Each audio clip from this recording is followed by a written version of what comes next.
Ya, shalom Bapak Ibu Saudara yang dikasihi oleh Tuhan. Selamat malam. Suara saya jelas? Jelas, Pak. Oke, terima kasih. Nah, Bapak Ibu Saudara, hari ini kita akan merenungkan tentang tema yaitu tentang puasa, Bapak Ibu Saudara. Nah, itu baru besar. Ya, jadi berpuasa, saya beri judul berpuasa aktivitas senyap. Nah, ada satu buku yang menjelaskan bahwa berpuasa itu merupakan disiplin anugerah. Jadi tidak semua orang bisa berpuasa, bahkan berdoa pun juga merupakan disiplin anugerah, Bapak Ibu. Jadi ketika saudara-saudara bisa berdoa, itu merupakan anugerah. Seperti pada malam hari ini, kita semua bisa ikut doa malam, saudara-saudara, itu merupakan anugerah. Ada orang lain yang tidak bisa join bersama-sama di dalam berdoa karena kesibukan, ya, masalah dan lain sebagainya. Tapi malam hari ini kita boleh hadir bersama-sama saudara-saudara untuk ikut di dalam doa malam. Nah, apalagi bisa berpuasa itu juga merupakan disiplin anugerah. Nah, saya berharap saudara-saudara sejak awal bulan ini program komisi doa yaitu tentang puasa juga, maka jemaat boleh mengambil bagian di dalamnya. Nah, saudara-saudara, kalau kita lihat Matius 6 ayat 16 sampai dengan ayat yang ke-18. Nah, itu ayatnya tentang puasa walaupun banyak tapi saya ambil beberapa. Di situ Tuhan Yesus mengajarkan Matius 6 ayat 16 sampai 18. Dan apabila kamu berpuasa, janganlah muram mukamu seperti orang munafik. Mereka mengubah air mukanya supaya orang melihat bahwa mereka sedang berpuasa. Aku berkata kepadamu, sesungguhnya mereka sudah mendapat upahnya. Tetapi apabila engkau berpuasa, minyakilah kepalamu dan cucilah mukamu, supaya jangan dilihat orang bahwa engkau sedang berpuasa, melainkan hanya oleh Bapamu yang ada di tempat tersembunyi, maka Bapamu yang melihat yang tersembunyi akan membalasnya kepadamu. Satu ayat lagi, Kisah Rasul 13 ayat yang ketiga, Bapak Ibu. Maka berpuasa dan berdoalah mereka, dan setelah meletakkan tangan ke atas kedua orang itu, yaitu Barnabas dan Saulus, mereka, yaitu jemaat di Antiokhia, membiarkan keduanya pergi untuk menginjil. Amin. Saudara, ada orang yang bertanya, puasa itu seperti apa? Puasa orang Kristen itu seperti apa? Apakah hanya sekedar tidak makan tapi boleh minum, saudara? Atau tidak makan sekian jam, karena habis itu makan? Bahkan ada yang berkata, puasa orang Kristen itu hanya menunda makan saja, menunda waktunya makan. Nah, pada malam hari ini Bapak Ibu, kita akan merenungkan bersama-sama tentang berpuasa. Nah, saudara-saudara, kalau orang Muslim berpuasa pada bulan Ramadan setiap tahun, ya. Kemudian orang Buddha juga berpuasa. Lalu bagaimana dengan orang Kristen? Nah, biarlah ini juga menjadi pertanyaan kita ya, Bapak Ibu. Apakah orang Kristen, saya dan saudara juga berpuasa? Nah, mungkin seminggu ini, saudara-saudara, kita sudah melakukan puasa, tapi puasa kita yang seperti apa? Ya, belum ada yang memberitahu puasanya bagaimana, saudara. Hanya komsel saja yang sudah dibagi untuk jadwal berpuasa. Hari Senin komsel A, hari Selasa komsel B, dan seterusnya sampai hari Sabtu. Nah, Bapak Ibu, mari kita lihat bersama-sama. Nah, ada beberapa pendapat tentang puasa. Yang pertama, saudara, kalau kita lihat Matius 17 ayat 21 dan Markus 9 ayat 29, di situ dikatakan bahwa doa dan puasa itu merupakan kombinasi yang memiliki kekuatan yang besar. Jadi ayat-ayat itu Tuhan berkata jenis ini tidak bisa diusir dengan doa dan puasa. Jadi ketika orang Kristen berdoa lalu ditambah dengan puasa, maka itu merupakan kombinasi dua hal yang dikombinasikan dan itu memiliki kekuatan yang sangat besar, saudara. Nah, menurut 1 Tesalonika 5 ayat 17, berdoa itu merupakan perintah Alkitab. Ketika murid Tuhan juga bertanya, ajarilah kami berdoa, lalu Yesus menjawab, berdoalah demikian. Begitu ya. Lalu berdoalah terus-menerus. Banyak contoh perumpamaan yang dibahas tentang doa, saudara-saudara ya. Di sana, lah Paulus juga menegaskan di situ. 1 Tesalonika 5 ayat 17, doa merupakan perintah Alkitab. Ayat yang sangat pendek di situ bunyinya pray without ceasing. berdoalah terus-menerus, berdoalah tanpa henti, atau tetaplah berdoa, saudara. Nah, itu perintah yang terus-menerus, saudara. Tetapi kalau kita hubungkan dengan puasa, itu tidak ada keterangan di dalam Alkitab dalam bentuk perintah, khususnya dalam Perjanjian Baru. Kalau dalam Perjanjian Lama memang ya, karena itu bagian dari hukum Taurat, saudara. Tapi kalau dalam Perjanjian Baru, itu tidak ada keterangan di Alkitab tentang puasa, apalagi merupakan perintah. Coba Bapak Ibu lihat ayat Perjanjian Baru. Apakah ada ayat yang memerintahkan berpuasalah senantiasa? Saya pikir tidak ketemu, saudara. Ya, oke. Lalu yang kedua, saudara, Matius 19 ayat 14 sampai 15 ada yang berpendapat bahwa puasa itu sudah tidak perlu lagi. Kenapa? Karena puasa itu berlaku pada zaman Perjanjian Lama. Seperti murid-murid Yohanes Pembaptis dan orang-orang Farisi yang berpuasa. Ya, ayat itu berkata, mempelai laki-laki itu masih bersama sahabat-sahabatnya. Pada masa awal Perjanjian Baru, para murid Yesus, perhatikan saudara, tidak pernah berpuasa karena Yesus Kristus sebagai mempelai laki-laki itu masih bersama-sama dengan mereka. Bapak Ibu nggak pernah ketemu melihat Petrus puasa, Yakobus puasa, Yohanes puasa. Benar ya? Kenapa? Karena Kristus bersama dengan mereka. Istilahnya mempelai bersama dengan mereka. Jadi tidak perlu berpuasa. Nah, ini pendapat yang kedua, saudara. Nah, ada pendapat yang ketiga, ayat berikutnya, saudara, di ayat yang sama ya, puasa itu sangat perlu. Kenapa perlu? Karena Yesus Kristus sebagai mempelai laki-laki sudah kembali ke surga. Benar? Nah, ini dalam konteks masa kini, Kristus sudah tidak bersama gerejanya, bersama orang Kristen secara fisik, saudara. Karena dia sudah naik ke surga. Jadi, karena dia sudah tidak bersama dengan kita, maka zaman sekarang puasa itu sangat diperlukan. Makanya program gereja kita mulai tahun ini mencanangkan tentang puasa. Saya percaya Bapak Ibu di gereja yang lain yang bersama-sama malam ini juga ada tentang puasa. Kalau dulu waktu kami sekolah teologi, Bapak Ibu setiap seminggu sekali berpuasa, yaitu hari Jumat, Bapak Ibu. Ya, pagi sampai sore. Ya, lalu sore kita makan. Jadi berpuasanya sehari makan 1 kali, saudara. Nah, kalau mau ke Bukit Doa atau kemanapun mau puasa sampai 2 hari, 3 hari juga nggak apa-apa. Tapi minimal waktu kami mahasiswa dulu, puasanya seminggu 1 kali. Jadi pendapat yang ketiga, puasa itu sangat perlu. Kenapa? Karena Kristus sudah naik ke surga, secara fisik sudah tidak bersama dengan gereja, jadi sekarang kita berpuasa. Lalu saudara yang keempat, nah ini saudara, ada pendapat yang seperti ini. Puasa itu merupakan cara memaksa Tuhan untuk mengabulkan permintaan kita yang tidak sesuai dengan kehendaknya. Bukankah saudara ada orang yang mengajarkan doa lalu ditambah puasa? Kemudian pergumulanmu akan ditolong oleh Tuhan. Doamu akan dikabulkan oleh Tuhan. Nah, ada juga kesaksian yang seperti itu ya. Dulu waktu ada teman-teman yang doa puasanya di Prigen ya, di Bukit Doa, saudara-saudara. Itu selalu begitu, puasa, lalu pergumulannya ditolong. Ada yang pergumulan uang sekolah, Bapak Ibu nggak bisa bayar karena nggak punya duit zaman itu, lalu doa puasa di sana, lalu Tuhan tolong, lalu Tuhan nyatakan kuasanya. Nah, saudara-saudara, ada pengalaman-pengalaman yang seperti itu. Tapi saya nggak pernah punya pengalaman begitu, saudara-saudara. Ya doa, ya puasa, lalu doa saya, pergumulan saya, ya juga biarkan Tuhan begitu saja, saudara. Tapi ada kelompok orang Kristen yang seolah-olah ketika berpuasa, kita paksa Tuhan, kita gerakkan hati Tuhan. Seolah-olah kita, apa istilahnya, kita gedor-gedor pintu surga, katanya seperti itu. Nah, saudara, kalau kita lihat di Yesaya 58 ayat 3 sampai dengan yang kelima, motivasi orang Israel berpuasa seperti itu, mengabulkan, memaksa Tuhan supaya bisa mengabulkan permintaannya.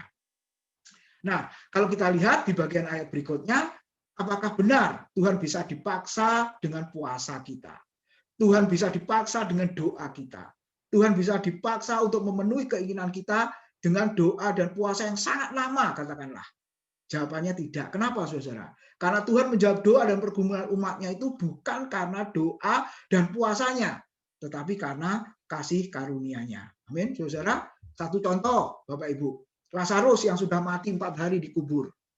Ya, apakah Lazarus yang dibangkitkan oleh Tuhan itu, saudara, berdoa, beriman, dan berpuasa, saudara?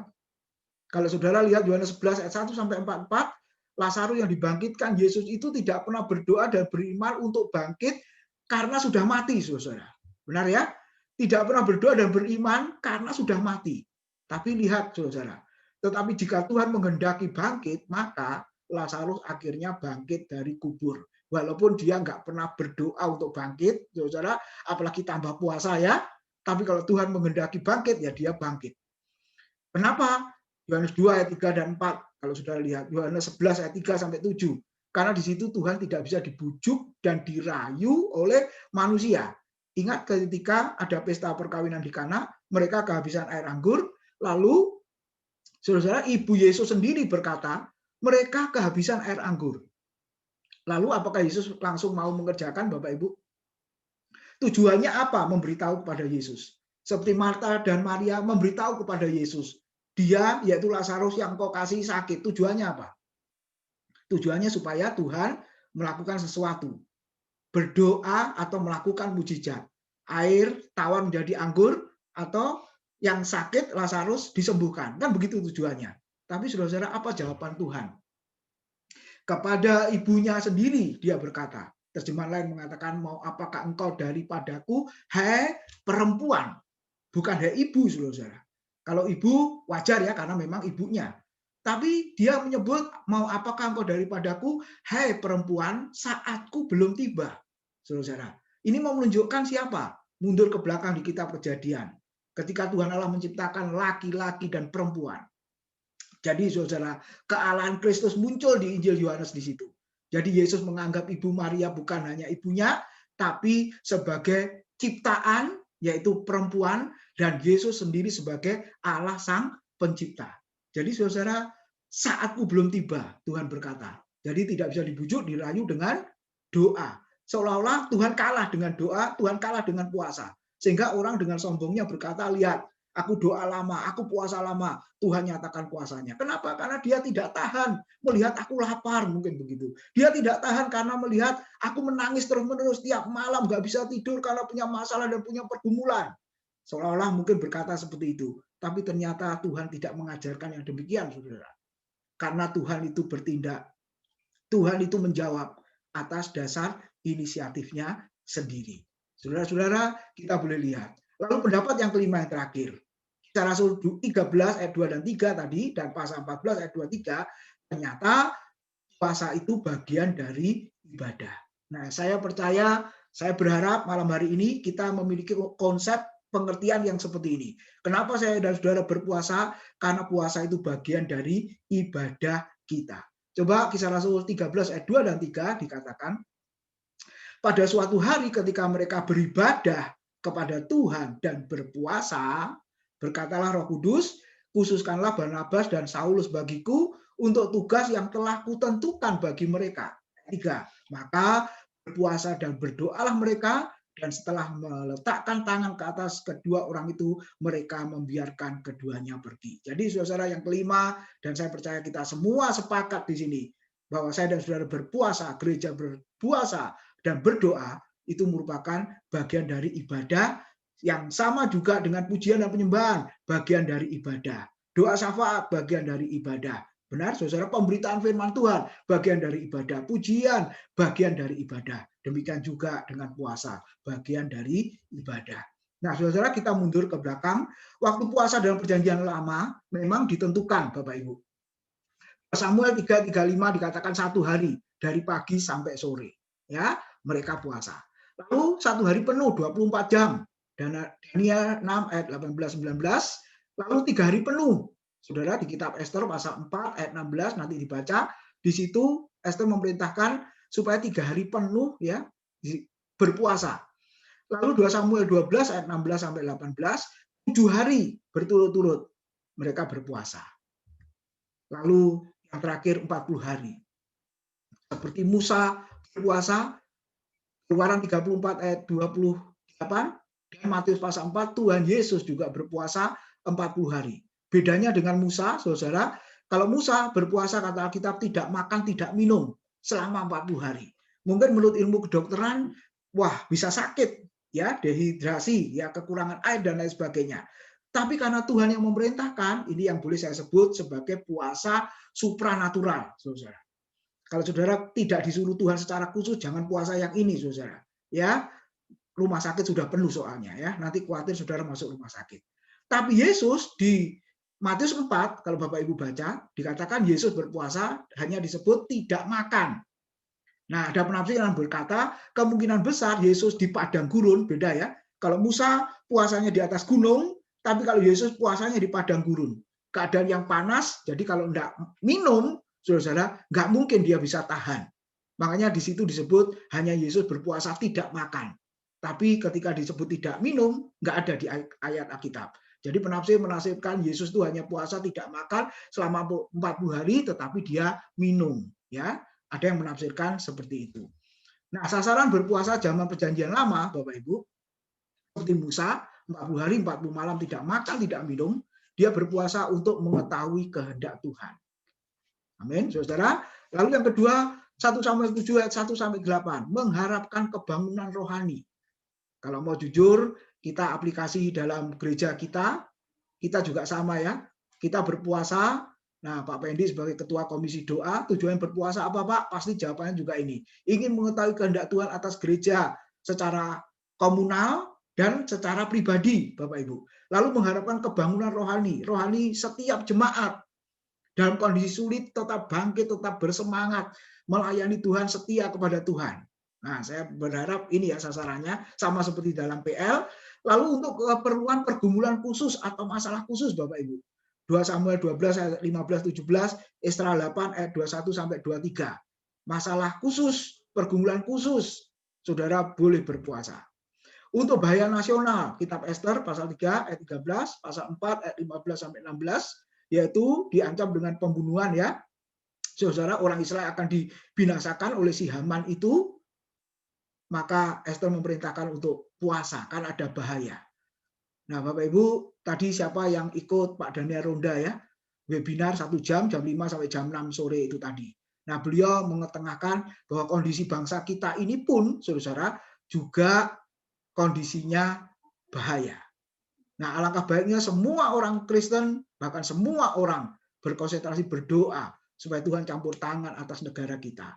COVID yang tidak tahu selesainya kapan, sudah ada vaksin pun, saudara. Banyak kabar-kabar yang membuat ada sebagian kelompok yang tidak mau divaksin dan menghubungkan dengan antikris dan lain sebagainya, Bapak Ibu.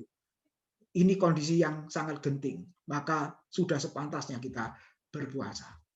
Lalu berpuasa sebagai pengeringatan, Ester 9 ayat 29 sampai 32, mengingat peristiwa penting dan Tuhan campur tangan di dalamnya. Boleh Bapak Ibu?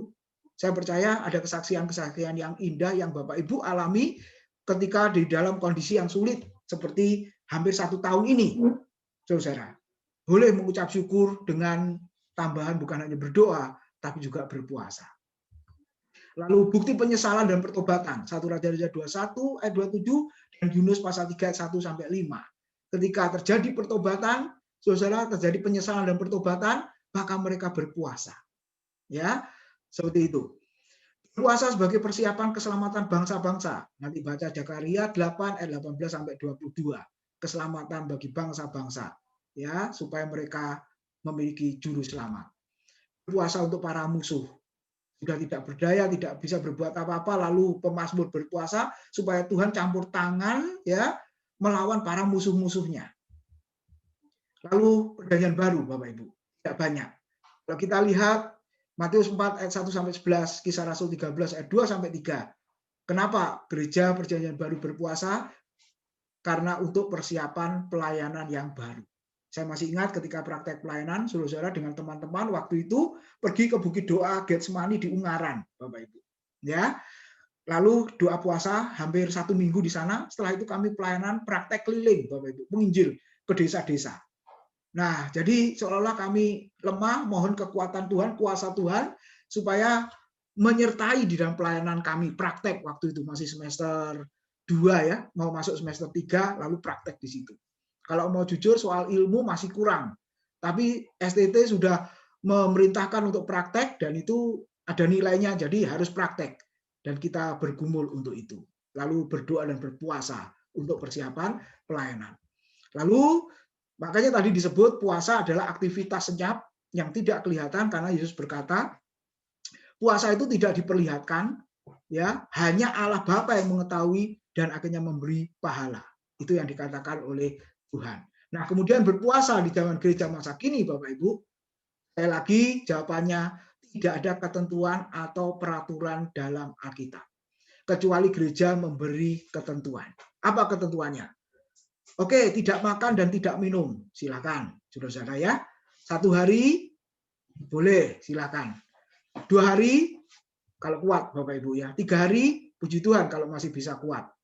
Ya, bebas. Tidak ada ketentuan yang mengikat. Peraturan dalam Alkitab yang ditulis seperti itu. Lalu tidak makan dan hanya minum, saudara-saudara. Nah, ini banyak yang sudah melakukannya ya. Pagi sampai sore tidak makan, tapi sepanjang hari bekerja, tetap minum, lalu malam hari baru makan, saudara-saudara. Lalu ada juga yang memberi ketentuan apa? Puasa tidak makan yang disenangi. Nah, saudara makan apa? Yang paling disenangi, bakso umpamanya. Wes, nggak usah makan bakso, katanya gitu ya. Atau kesenangan saudara apa? Jangan makan. Lalu ada yang berpuasa nggak makan nasi, tapi hanya makan buah. Bapak Ibu, kalau soal jenisnya juga bebas, mau makan apa, waktunya juga fleksibel, saudara-saudara, mau ambil waktu jam berapa itu dipersilakan. Nah, sebenarnya untuk apa? Sebenarnya untuk konsentrasi supaya bisa berdoa kepada Tuhan. Kan itu tujuannya, saudara. Nggak mikir hal-hal yang lain, fokusnya hanya kepada Tuhan, saudara. Nah, tujuan orang Kristen berpuasa. Matius 4 ayat 1 sampai 11 meneladani Tuhan Yesus. Benar ya? Tokoh-tokoh Alkitab apalagi dalam Perjanjian Lama, saudara-saudara, juga berpuasa. Perjanjian Baru Yesus juga berpuasa. Para rasul juga berpuasa setelah Yesus naik ke surga. Jadi, saudara-saudara, berpuasa itu bukan membuat orang lebih rohani atau lebih saleh. Hati-hati Bapak Ibu. Ya, banyak doa dan puasa. Oh, lebih rohani gitu ya. Lalu yang nggak pernah puasa, nggak rohani. Belum tentu, saudara ya. Belum tentu ya. Oke, jadi berpuasa itu bukan membuat orang lebih rohani atau lebih saleh. Lalu bukan juga ketika orang itu berpuasa membuat doanya lebih cepat dijawab. Nah, ini ada kesalahpahaman ya. Kalau doa dan puasa, doaku cepat dikabulkan. Kalau nggak pernah puasa, nggak pernah dikabulkan atau lama dikabulkan.